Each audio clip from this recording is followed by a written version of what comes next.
막상 연금을 받을 때가 되니 매월 건강보험료 고지서가 날아오고 내 연금을 갉아먹고 있습니다. 이런 상황에서 조금이라도 내 소득을 지키고 노후에도 실질적으로 남는 돈을 만드는 방법은 뭐가 있을까요? 여러분 혹시 요즘 이런 얘기 들어보셨나요? 국민연금 받으면 뭐해? 건강보험료랑 세금 떼고 나면 남는 게 없다더라.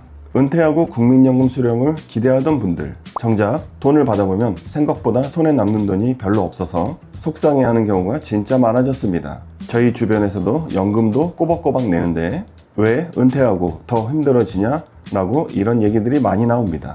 특히 요즘은 건강보험료 체계가 바뀌면서 연금에서 또 건강보험료가 빠져나가고 거기에 세금까지 2중 3중으로 붙으니 도대체 무슨 의미가 있냐는 불만도 많아지고 있습니다. 사실상 연금을 받아도 실제로 손에 쥐는 돈은 예상보다 훨씬 줄어드는 현실, 많은 분들이 직접 체감하고 계실 텐데요. 그렇다면 도대체 왜 이런 현상들이 벌어지는 걸까요? 그리고 이런 상황에서 조금이라도 내 소득을 지키고 노후에도 실질적으로 남는 돈을 만드는 방법은 뭐가 있을까요?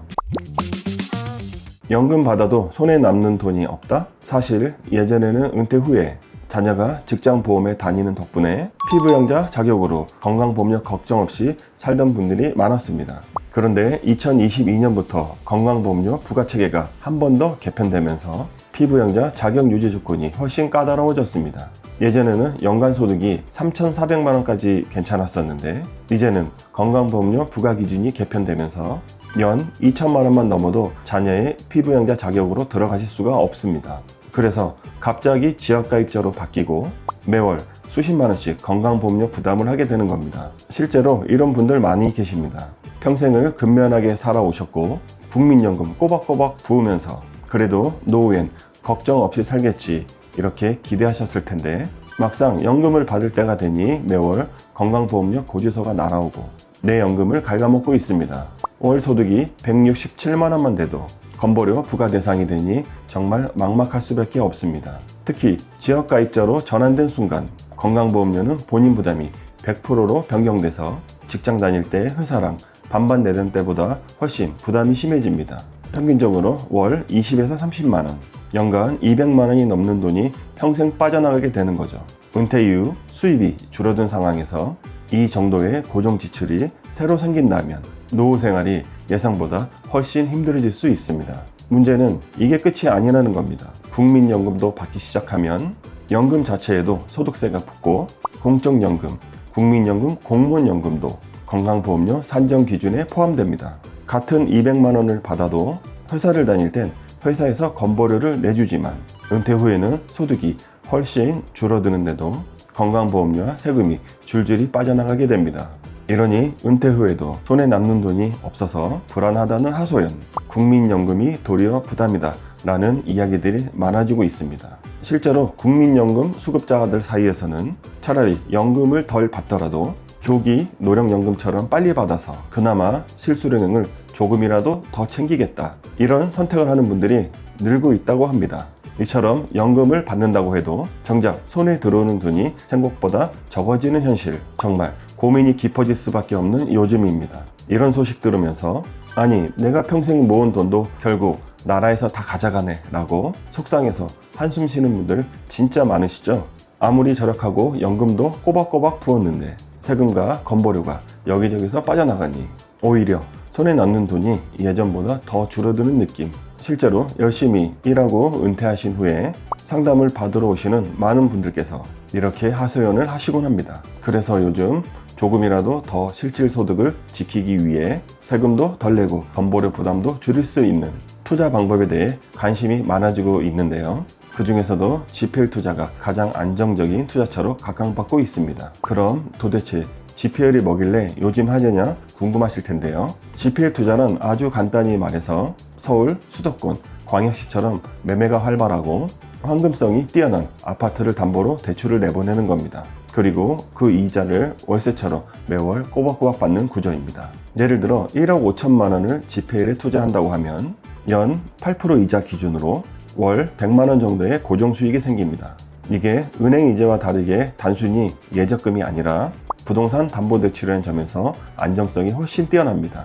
여기에 아파트를 담보로 근저당을 설정하고 투자자는 근저당의 질권까지 확실하게 설정해서 혹시 채무자가 이자를 못 갚더라도 담보로 잡힌 아파트를 경매로 처분해서 누구보다도 먼저 우선적으로 내 투자금을 회수할 수 있는 강력한 권리까지 갖게 됩니다. 즉, 혹시 내 원금 날리는 거 아니야? 라는 걱정도 일반적인 투자 상품에 비해 훨씬 덜 할 수 있다는 게 큰 장점입니다. 그래서 실제로 노후를 준비하시는 분들, 안정성과 현금 흐름 두 가지를 모두 챙기고 싶은 분들께 GPL 투자가 새롭게 떠오르고 있는 겁니다. 그런데 여기서도 한 가지 더 중요한 포인트가 있습니다.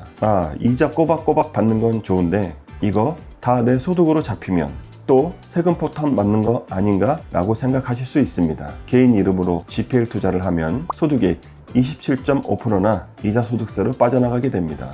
게다가 이 소득이 건강보험료 산정 기준에도 적용돼서 받는 돈이 많아질수록 건보료도 껑충 뛰게 되는 겁니다. 그래서 우리는 법인을 활용해서 GPL 투자를 하고 있습니다.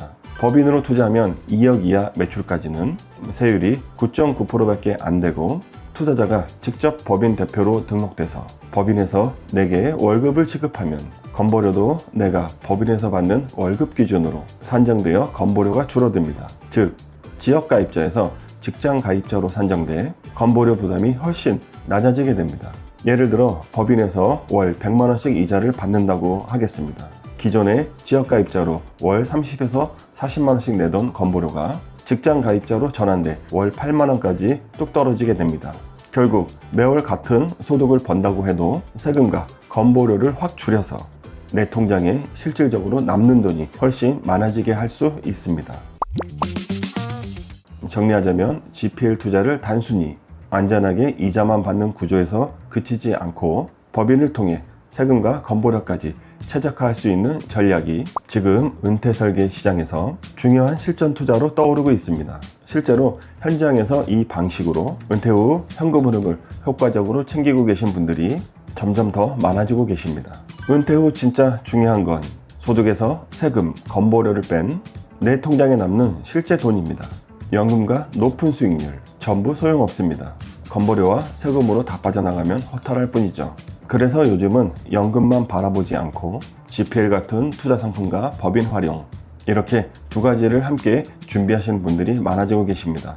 마지막으로 투자도 반드시 안전한 구조, 근저당과 질권 등 법적 보호 장치를 확인하고 세금, 건보료까지 꼼꼼히 따져보시길 추천드립니다. 이런 정보 꼭 한 번 더 생각해 보시고 여러분의 노후 플랜 실질 소득을 기준으로 다시 한번 점검해 보십시오. 오늘 영상이 좋았다면 좋아요, 구독, 알림 설정 부탁드립니다. 궁금한 점은 댓글로 남겨주세요. 여러분의 은퇴 생활이 조금이라도 더 풍요로워지길 응원하겠습니다. 지금까지 스타로드 K 김성길이었습니다. 감사합니다.